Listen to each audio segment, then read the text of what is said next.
It's 8 days to the commencement of the Africa Women's Cup of Nations taking place in Morocco. And of course, Nigeria is on Mission X. Welcome to Sports Night. I'm Cecilia Omogbe. Austin will join me later on the show. But this is what the show looks like today. Yes, we'll continue our preview of the Super Falcons of Nigeria and, of course, all the teams that are playing in the 13th edition of the Africa Women's Cup of Nations right there in Morocco. Remember, they are hosting it back to back. And of course, next year they're also hosting in 2026. So that tells you how big that country is when it comes to football. So football mecca, currently, that's what we call them. Also on the show, the Federation Cup final, all is set. Rivers Angels and of course, Nasarawa Maisons, they will be locking horns earlier at 1 p.m. on Saturday. Of course, you know where the venue is, right there at Oniko. And of course, the two unlikely teams that no one expected to be here, two of those teams will be in action by 4 p.m. So it's a loaded package today because we'll be dwelling so much on the Federation Cup. And of course, Super Falcons Mission X is mission that everyone is thinking it's not really so possible. Is there something like that? But hey, a Super Falcons player will be joining us later on the program to tell us her thoughts and also send goodwill messages to the girls as they prepare to see if they can reclaim the title they lost in 2022 to, of course, which country? South Africa, who won it for the very, very first time. Okay, let's take a ride with this one before Ngozi will join me on the show. Yes, we're going to be taking a look at that particular Super Falcons group. Remember, we have the captain, Rasheedat Ajibade, for the Super Falcons. And of course, for Botswana, I mean, there's a particular player that has been making waves so far when it comes to their team. When the Botswana started football, most of the girls were playing locally, but right now you're having some of the players actually playing outside the country. So for them, having players playing outside the country is going to give them a little push to see if they can. Well, beat the Super Falcons. How possible is that? You get to listen to her on the show tonight, or what they're thinking, how they're building a team that they think can actually compete with the very best. You go to COSAFA, what they've done with the likes of South Africa and, of course, the likes of Zambia. So after competing the COSAFA tournament, that is actually what they're taking into Morocco. So for these two teams, Super Falcons and Botswana, of course, when it comes to pedigree, they're not even close.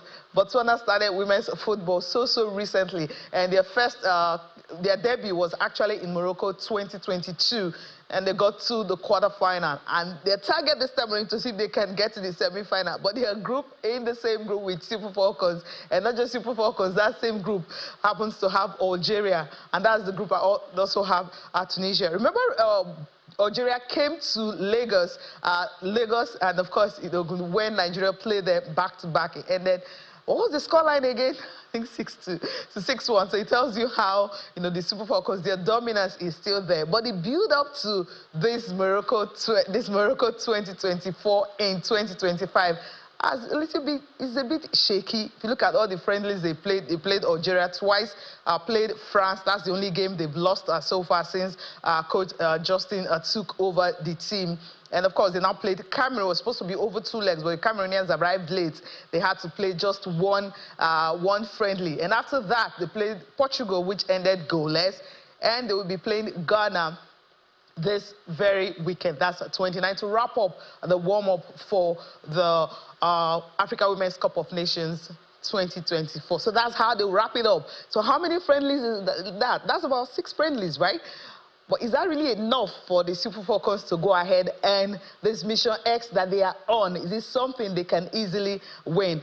Just on the show last night, we have Mercy Akide talking about the things they need to do differently to ensure that, yes, they played well. But if you look at the fact that we've not really had the crop of players together for more than 2 weeks, so it tells you, well, it's actually hard to predict, because when you don't have all the players coming together at the same time, don't have that a long time, might just be hard for them to have that cohesion we talked about. Let's listen to the captain of the team, Rasheedat Ajibade, talking about this great Mission X they've been saddled with.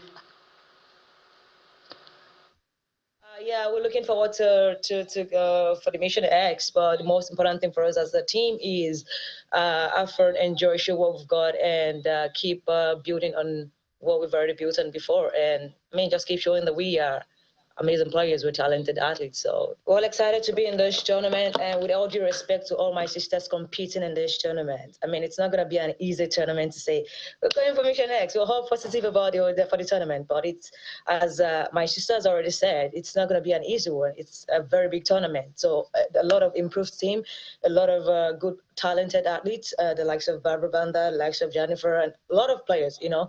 So we are not saying, yeah, it's going to be an easy cruise. No, but the most important thing for us as a team, as a Falcons team, is to just go up, show up, and be the best version of ourselves in that tournament and show what we've got as a team. Yeah, the team is doing their best. We've been preparing well. We had a friendly game recently against Cameroon, and now against Portugal. And next, we have a friendly game against my sister here. Yeah, we're preparing. We're still, the team is work in progress. It's not perfect yet, but yeah, we still keep putting every process together to make sure we have a formidable team for the tournament. Formidable team for the tournament. They're still putting things together. Of course, the wrapping up will be against Ghana on Sunday. And you know the rivalry. Is there really a rivalry in women's football when it comes to Ghana and Nigeria? I really don't think so, because the distance is so far up. I think the closest to Nigeria when it comes to this right now is South Africa. And South Africa became a threat when they won the WAFCON for the very, very first time in 2022. You can say Zambia. Yes, Zambia is really a big threat, because we've seen what they've done when it comes to women's football, having the top players in the world. That tells you how good they are. Remember, the reigning African Player of the Year is Barbara Banda, and of course, she will be leading that attacking lineup when they start. The opening game is between Morocco and Zambia. How big is that? And that's on the 5th of July. It tells you a lot about how big this WAFCON is going to be. Yes, the Euros will be running side by side, but the focus for us is definitely Africa, because we are building the women's game, and it's changing every year. Now, I talked about Botswana earlier, which is the team, one of the teams that Super Falcons will be facing in that group. And of course, the big guest, Sadilame, when she talked about the fact that they're still growing, but then having come this far, they definitely want to go further. Let's take a listen to her. I'm looking forward to doing our best and coming to Morocco and win go to the final. That's like our main goal. I feel like the first WAFCON coming in as debutants, like it gave most of the girls an opportunity to go play outside. I think now we have 8 players who are playing outside. We have 2 in Turkey and 2 in the US. So that also just gave us an opportunity. So coming back again, it's like I said, means a lot more to each and every one of us, so we can have more players outside and just showcase what we have. But the most important part is just the mental part of it. Just in as much as we come in as underdogs, but I feel like we do have the capabilities. You just have to believe. They're a big powerhouse for sure, but this is the second time we'll be playing them. I think we played them last WAFCON, we lost 2-0. So there was a lot to learn from that game, and also not taking anything from them, but they're good. They're still a good team, and we're willing to compete against them. Of course, when you're playing a powerhouse, when you're playing a humongous country like Nigeria, when it comes to women's football, you just have to see how you can, do your best, and then have that mental strength to be able to compete with the girls. The fear factor is still there. Nigeria may not have won the tournament the last time, but that fear factor is still there. So I'll be having my very first guest on the show tonight. Fisayo is joining me. Fisayo, are you in Lagos or in Port Harcourt? You're in Lagos for the Federation Cup, or in Port Harcourt? Where are you? I'm in Port Harcourt, but I should enter Lagos tomorrow morning. Interesting. The Federation Cup is big. President's Federation Cup, yeah. That's the right one. It's great to have you join us on the show tonight. I mean, just a quick reaction on the Super Falcons. You've listened to Sadilame Bosenja, and of course, you listened to Rashidat Ajibade, talking about this Mission X. How possible is it? Well, it's very, very possible. Nigeria undoubtedly are one of the best teams in Africa, and we really want to win it for the 10th time. And of course, even if preparations are not as they should be, you wonder when preparations are ever as they should be in Nigeria. So maybe we are used to that. But I think it's possible. It's a 12-nation tournament. I think our tournament will start from the knockout phases. It's a 12-nation tournament, so we will always qualify from our group, even if you pack the big guns. Hamza just spoke, and of course we have Algeria that we even beat in some friendlies in Kenya just last year. So definitely it's possible, but our tournament starts from the group stage. Let's see how we are able to cope when we face the top guns, so to say.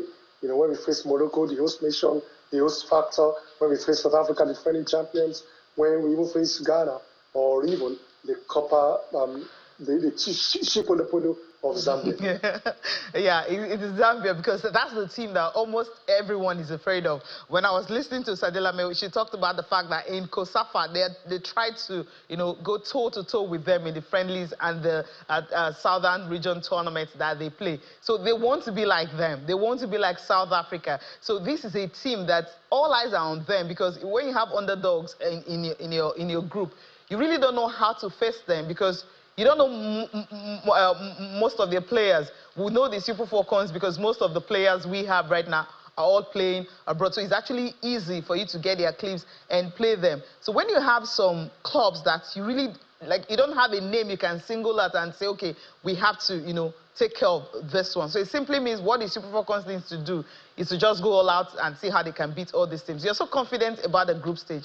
But after that, what next? And you mentioned Zambia and Morocco. Those are the two teams we need to be afraid of. Why do you think we actually need to be afraid of those two teams? Yeah, for Morocco, we could see when they defeated us in the last edition, I don't think they were better than us. You could see we ended the game with 9 women. Yet we see took it all the way to penalties. But there is this element of hosting the tournament in Africa, and especially for ladies as well. Not even ladies. The last men's WAFCON was won by Cote d'Ivoire, and I'm very sure that Cote d'Ivoire wouldn't have won it if they did not host. So it's as simple as that. And so that's why I think Morocco are a team to really be wary of. And for Zambia, when you have AC forwards, Barbara Banda alone is one-woman battalion. We saw what happened at the World Cup, even if they lost 2 games, but if they could organize themselves and then hit teams on the break, they have all the pace of Banda to burn. So they are definitely a team to be feared. Maybe the absence of Gatlana can take out of the South Africans, but they still have the likes of Ilda Magaya and Linda Seposwani. I don't know how to spell that. June. So, but basically, those two teams. Jane for short. Okay. Okay, yes. Jane, Thank you very much. Yeah. You know that more than myself. Yeah, So those are the factors why I think these teams are really to be feared in the competition. That's a huge factor. Do you really think we had enough preparations? Maybe that's why some people are afraid, because for the very first time, most of the people I've spoken to when it comes to these Nations Cup, this particular one, they're not 100% sure. Before now, I mean, when you talk about Super Falcons going to the Nations Cup, and everybody is talking about, oh, come on, they are coming home with the trophy. But most of the players I've spoken to, ex-internationals, and even current players, that say they need a miracle to actually achieve that Mission X they are on. Yeah, we can unanimously agree that the preparations were not good enough. And that's why I said, when were our preparations ever good enough in Nigerian football? For the past 10, 15 years. Maybe it's only the Senior World Cup that, when you're preparing for the Senior World Cup, the leagues are shut down, both men and women's World Cup. The leagues are shut down, and there are many teams preparing, so you will find your colleagues to face in friendly games. Those are the only times we get to have proper preparations. So, but, on the contrary, to those that think that might affect us, I don't think so, because the way Nigerian national team perform in competitions, it is even when they are not properly equipped. that they go there to surprise people. I don't know, maybe it's the Nigerian country spirit.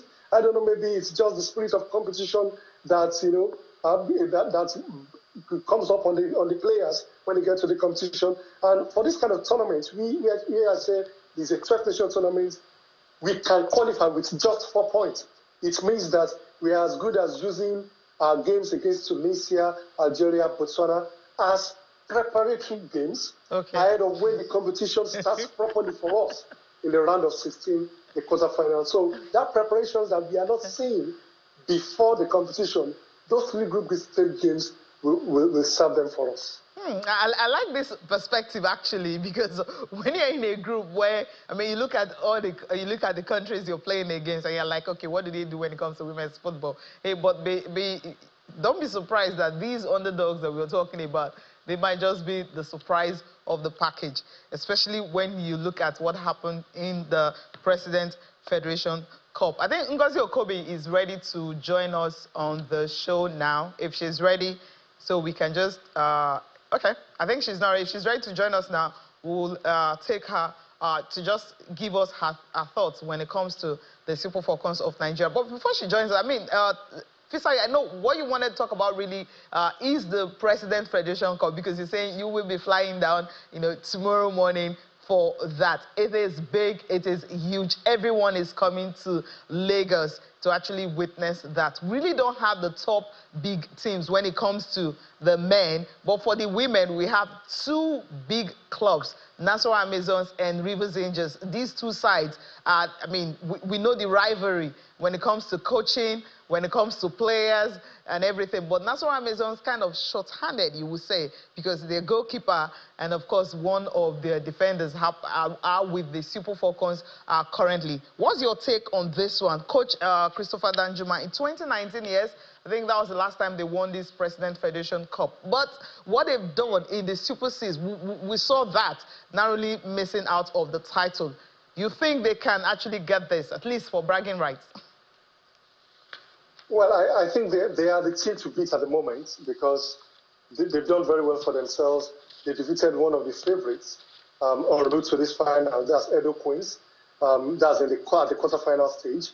And when you look at the performance at the Super 6 in Ikene, part of what we're seeing on the screen, they surprised a lot of teams. So although they come up against a team that seems to know how to play this cup competition, that's Rivers Angels. But yes, you can never bet against National Amazons, because at the moment they seem to have a good crop of players and, of course, a coach that knows it very well.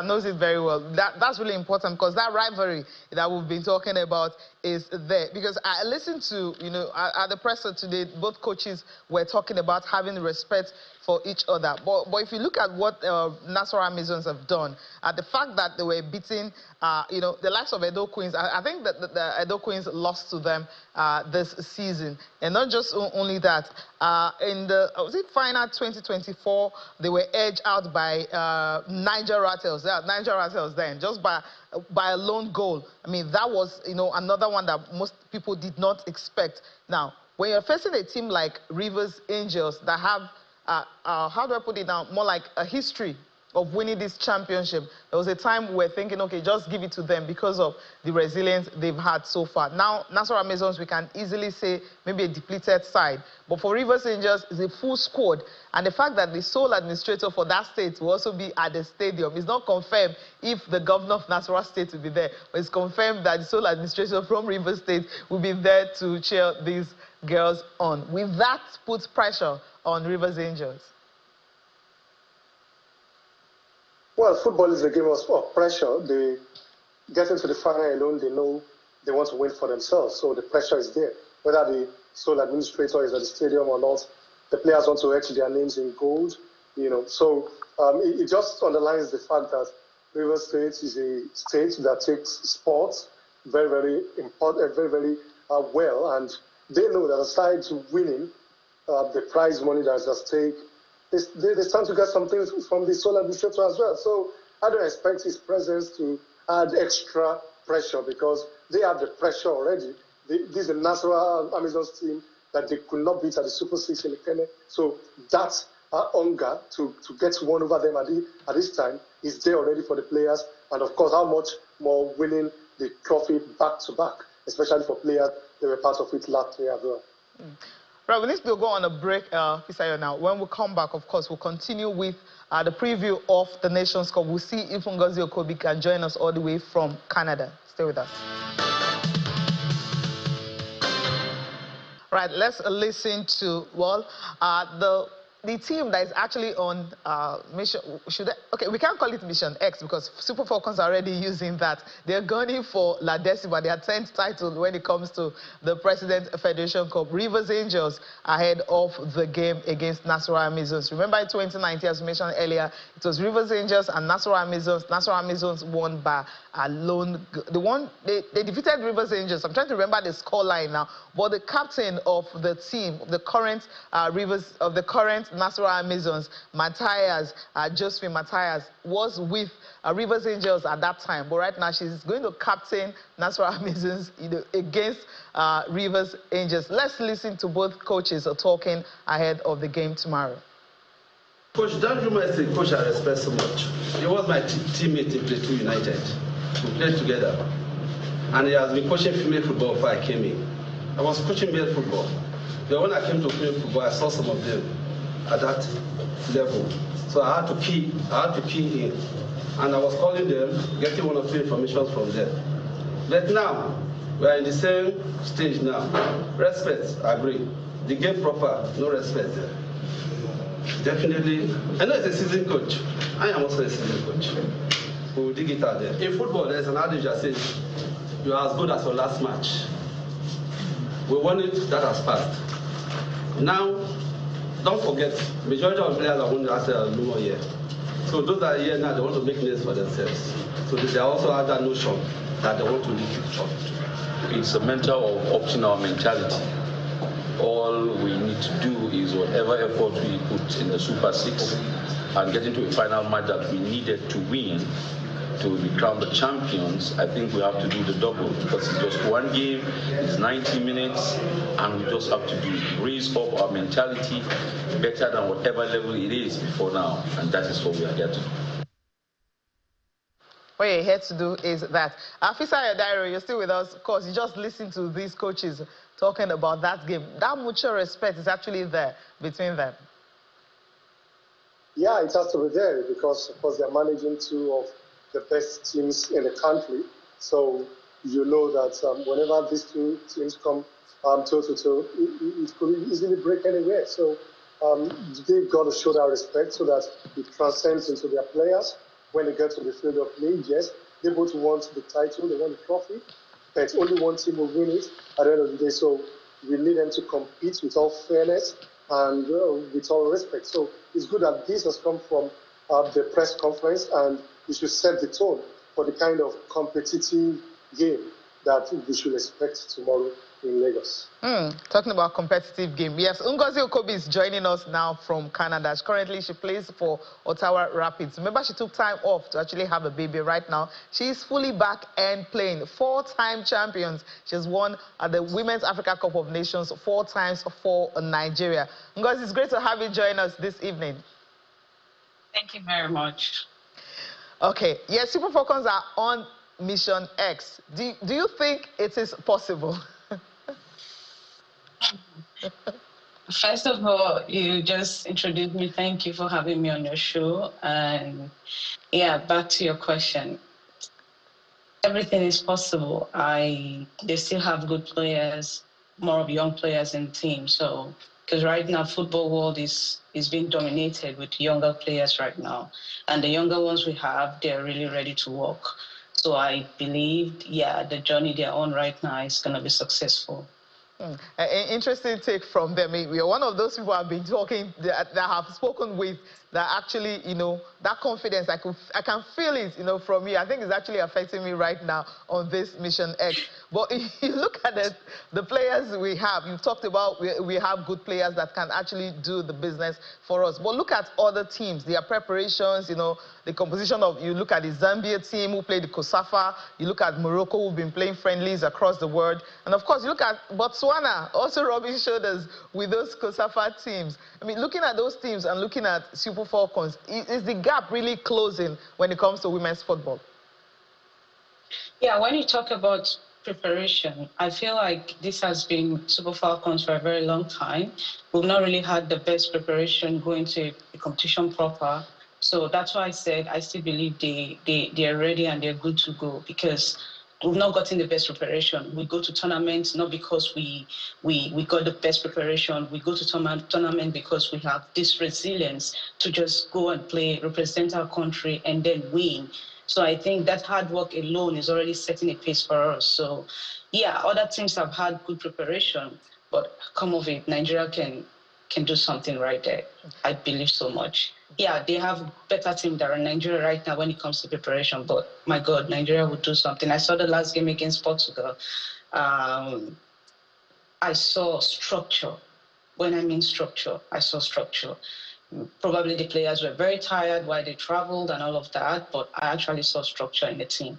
So I feel they're ready. That resilience, really, I mean, I watched that game and I saw that too. Though it was goalless, it was a very, very interesting game. We could see, I mean, Chiamaka Nnadozie, I mean, she's just awesome when it comes to goalkeeping. Yeah. But there's this fear factor I'm having. You know, before now, when you're having a goalkeeper, you already have, like, you know, succession plan already. But right now, we really don't have a number 2, because it's like after Chiamaka, no one seems to come close. Are you worried when it comes to that, really? Yeah, I'm a bit worried, and also I'll tell you I'm not worried, because everybody comes to this life to face challenges.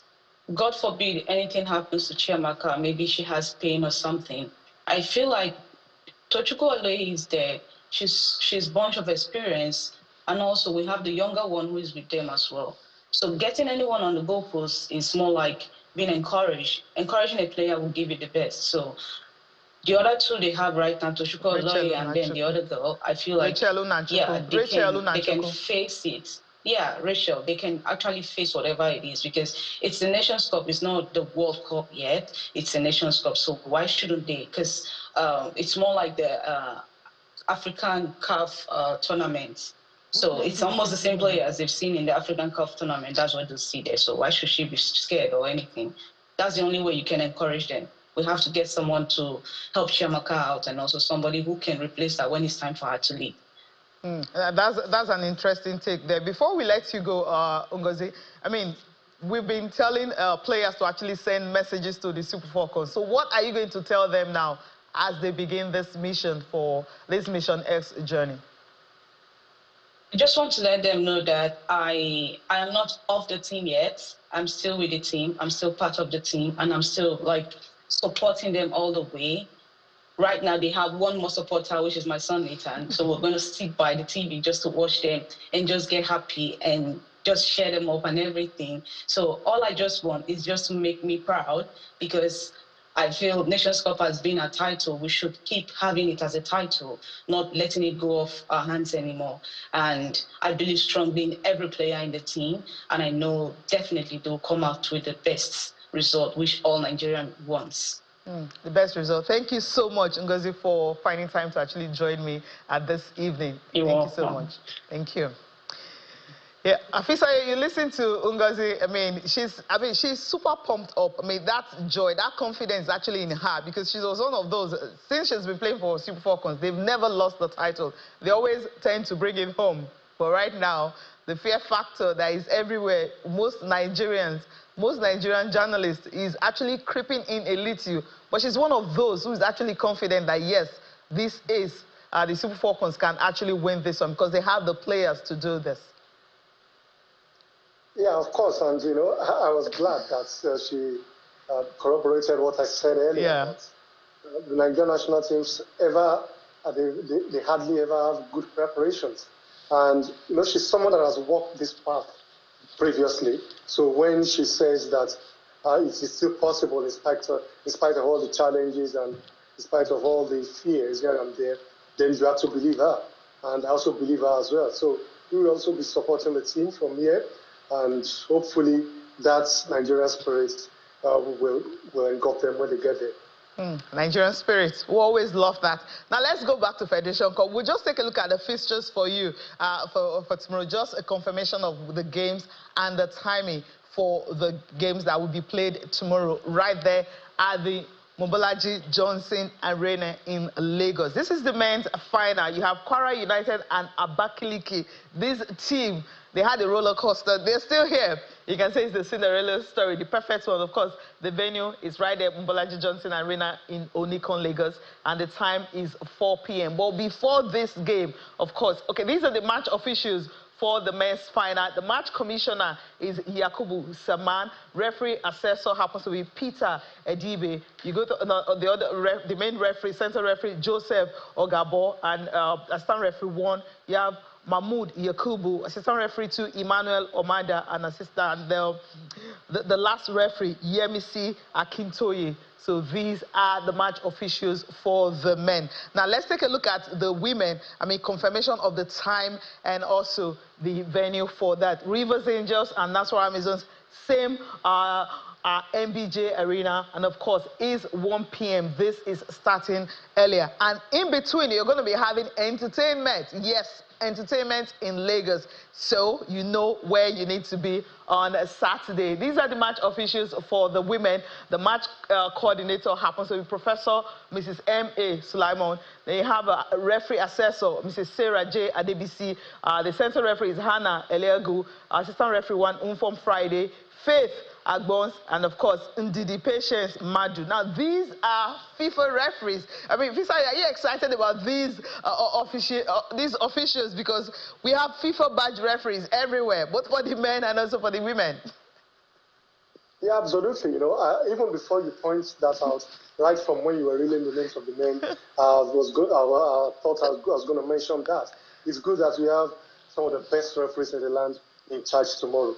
Joseph Ogabo is a PhD holder and is going to be handling the final match. He's one of Nigeria's best at the moment. In fact, he handles cup matches at the moment, you know. So when you have Anna Eligo as well, one of the best referees in the NPFL, you know, handling a women's cup final, we cannot expect anything short but perfection from them. And when all the 4 teams see the referees that have been assigned to them, they will all know that there is no hiding space for anybody. There is no sentiments anywhere. If you are good enough, go there and do the business, because you are assured of top quality officiating in both matches. That's what we're expecting, because everyone actually wants to enjoy that. Now, let's talk about the men. Now, this man, Ifeanyi Oyedika, I mean, AFCON winner, everyone has been talking about him. It's like the hype is definitely on him because of what he has achieved, the record he's trying to extend. But before that, maybe we can just, okay, we'll reel out, I mean, in 1981, Enugu Rangers were head on against Benin Insurance, and of course that was a repeat of what happened in 1978 final. So when you have all the stars, this man was right there. And of course, not only that, it was also part of the Rangers squad that won the Nigeria National Cup. They defeated DICBs of Kaduna 5-4 on penalties. So he wasn't done yet. 23 years later, you know, with Enugu Rangers, he led Dolphins of Port Harcourt to victory as a coach. And not just that, of course, he was also part of those when they defeated Benin Insurance penalty shoot at regulation time. That was at after a 2-2 draw, you know. After a 2-2 draw, they went on to penalties. That game ended 5-4. And of course, that was right there at the MQR Stadium in Abeokuta. Now, repeated the same thing, leading Dolphins to defeat his former club, Rangers, 3-2. So right now, with a team like Abakaliki, he's been able to defeat most of the top teams. We have Katsina United, Eyimba, Nasarawa United, and Ikorodu City. So this magic he has been working, everyone has been talking about him because of the feat he has achieved. Now, we know there's something at stake right here when it comes to the President Federation Cup. You get an opportunity to represent Nigeria at the CAF Confederations Cup. Now, Fisayo, these 2 teams, Kwara United, Abakaliki, is not a final we expected. Did you expect this kind of final? I didn't, and I'm sure nobody else did, you know. But that's football. That's why we love football. It throws up its surprises here and there, and I'm sure even the organizers will have loved the fact that, what used to happen in the past. In the 80s, you'll have had stories of likes of Leventis from second division coming to win the cup, and Bayelsa United won it as a second division side some 4 years back in Benin City. So having the difference now is that Abakaliki FC, they are a privately owned team. Nobody saw them coming. They were struggling for relegation in the NNL. Battling for relegation in the NNL. Yet taking MPFL teams to the cleaners in the cup competition. They eventually got relegated to Nigeria's third division, but here they are playing in the final. And it's just good that we have somebody like Ipan Oyejika at the back of their story, because, like you've reeled out, he's someone that is quite storied in Nigerian football. He was an accomplished player, he was an accomplished coach. He was Nigeria's backroom staff to the Atlanta 96 Olympics as well. He himself and Mr. Abdullahi were our assistants to Humphrey Joe. So now this is a man that has taken a bunch of unknown boys.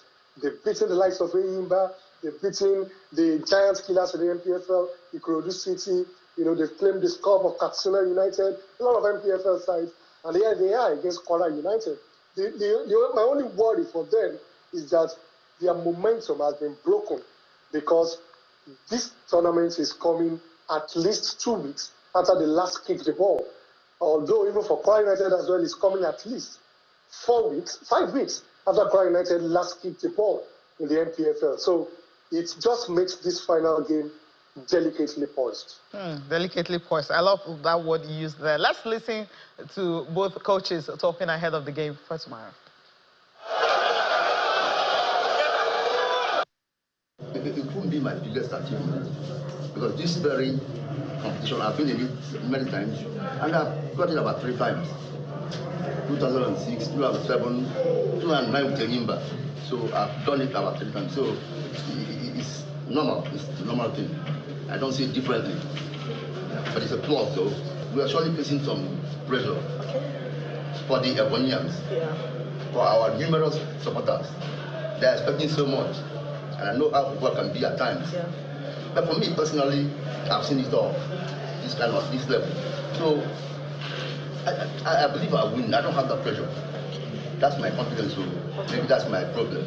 We can say that maybe they have been beating MPFL, but we too have been beating NLL team.